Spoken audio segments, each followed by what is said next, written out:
All right, in the meantime, countdown to Copenhagen. Less than a month from today, the world leaders are going to hammer out a deal on how to deal with global warming. That is the headline. But if my next guest is right, the fine print shows something else could get hammered by this, our way of life. Chuck Norris's latest book is the Chuck Norris Fact Book, 101 of Chuck's favorite facts and stories. It's actually very funny, but it does have a couple of serious points I do want to share. But Chuck, great to see you. Good to see you too, Neil. Well, actually, the conference starts on the day the Japanese attacked Pearl Harbor. Does it really? December 7th. So, now, so that's some kind of indication right we there. Don't know. Is the president going to go back? Last time he went to Copenhagen, it didn't turn out so well. But is he going to go? I don't know if he is or not. I don't know if he's going to send Hillary. Who knows what he's going to do? Well, Secretary of State Hillary Clinton is one of those who's been espousing sort of updating the Kyoto Accord, this global environmental sort of watch. Truthfully, I think he will go. And you think he's going to make some big concessions? Oh, definitely. I really think he's going over there to try to create a one world order. And I think. Well, what's your big worry? My big worry is the fact is that we, as a nation, if we start having to be obligated to other countries, like in this conference, they're going to try to take our money and send it to third world countries because of since we spend so much oil and these other countries have suffered, then we're going to give our money to these third world countries. Neil, we have people here starving in our own country. My foundation, I have families who are making $9,000 a year with the kids that I'm teaching. Why aren't we trying to help the poverty in our own country? But isn't this just about a cleaner globe? You don't buy that? I don't buy that. Yeah. I don't buy. Al Gore became a $100 million millionaire, from this global bombardment, but I don't believe it for a second. I think it's a big con game that they're doing. But nevertheless, you fear that the president is going to concede and give these countries what they want, be part of this globalist tradition, and then what happens? Who knows what's going to happen? God forbid this even that this happens in our country. Our country, as we know it now, will no longer exist, Neil. That's the whole thing right there. Well, the proponents in Copenhagen, they're beautiful people. They're very attractive. You spend too much time in Fallujah, you should really get out.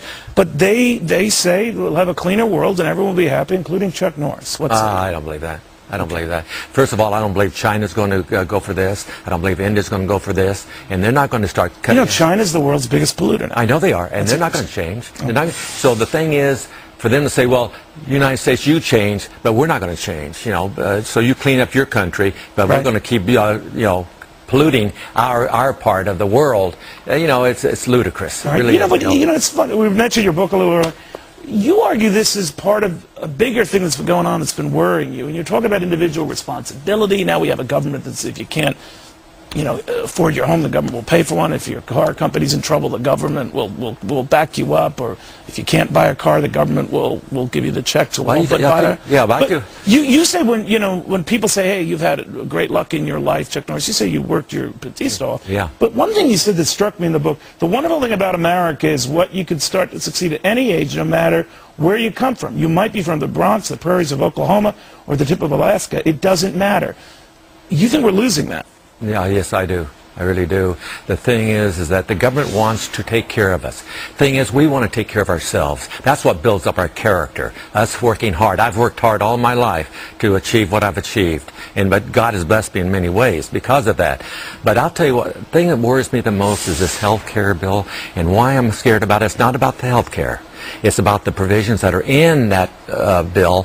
One is that if this thing passes, the government will have the right to come into our home and regulate how we raise our children. Well, I found that in the bill. Now, I don't believe that. It is. It's in the bill. Now, I'm going to argue because I have to beat me up, but I'm just saying that I don't believe that. It is. It is. Right. I had my legal team go through this whole bill with me because I couldn't understand it. You should see a couple of my kids. I could use some. And so anyway, but anyway, they keep changing this from one area of the bill. But it's part of your message. Be careful what Big Brother's doing. Oh, right? Absolutely. But the thing is, I don't want them coming into my home. I don't want them. Well, they'd be afraid to come into your home. Believe me, my fences are 9 feet high. You don't need a fence. Just look at them. No, Now, you were at West Point yesterday. Yes, I was. Oh, what an incredible reaction there. The cadets, I tell you, they went crazy, and I spoke to them for like 45 minutes yesterday, and then they said, "You got to wear your hat. You got to wear our Army hat tomorrow." I promise you, I'll wear the Army football team hat. But you mean what you say, and you walk away. You've been to Iraq so many times, and you've been in the most dangerous areas. Now we get this. Was it worth it? Should we have been there? What are we doing in Afghanistan? Well, the thing is, Iraq is we're cleaning up Iraq. Iraq, is really close to being completed. Afghanistan, I have no idea, Neil. Afghanistan's a whole different ball of game there with the mountain regions and all the stuff here and the drug cartels over there. I really don't know. But the thing is, the president has to make a decision. He's got to get off the fence and say, pull our troops home or send troops in. But he can't just let it hang like he is right now. He's got to make a decision. And, and the thing is, do we or don't we? My suggestion is that the generals are saying we can win this war if we send people like George Bush did in Iraq. We sent in the troops and we were able to clean it up. Let's do the same thing in Afghanistan. Are you going to back Mike Huckabee again if he runs for president? Yeah, I will. You know why? He's leading in all the polls. I tell you, I researched this guy. Before I backed him, I researched him, and you have to realize when he took over the governorship of Arkansas, they were $400 million in the red. And when he left the governorship 10 years later, there were $800 million. No, I love him. He's a great guy. But what did he promise you if he became president? Nothing. Secretary of Defense? Hey, believe me, no. I will never. I'm kidding. I will never get in the political arena. But it's very odd for you to be so actively involved in someone's campaign, and you were. And again, I assume if I want a leader. Again, you want. I want a leader for. I want a leader for not for me. Would you do the same for Mitt Romney if he were the nominee? The only thing that bothered me about Mitt is, like I say, I want a man who says what he means and means what he says, and I don't think Mitt Romney is. What about Sarah Palin? I don't know her that well. The thing is, I know Mike Huckabee. I know he's a man of integrity. I know he's a man who can get the job done. He did it in Arkansas. I think he's a man that means what he says and says what he means. And I really think he is the guy that could get the right people in the White House that can make things happen in a positive way in our country. Well, if he did again, one more czar. We need like a kick-ass czar. That should be you. Hey, it would be Chuck Norris, kick-ass czar. No, I've been working on him. I've been kickboxing with him. He's tougher than nails. He is tough. Thanks, buddy. Chuck Norris.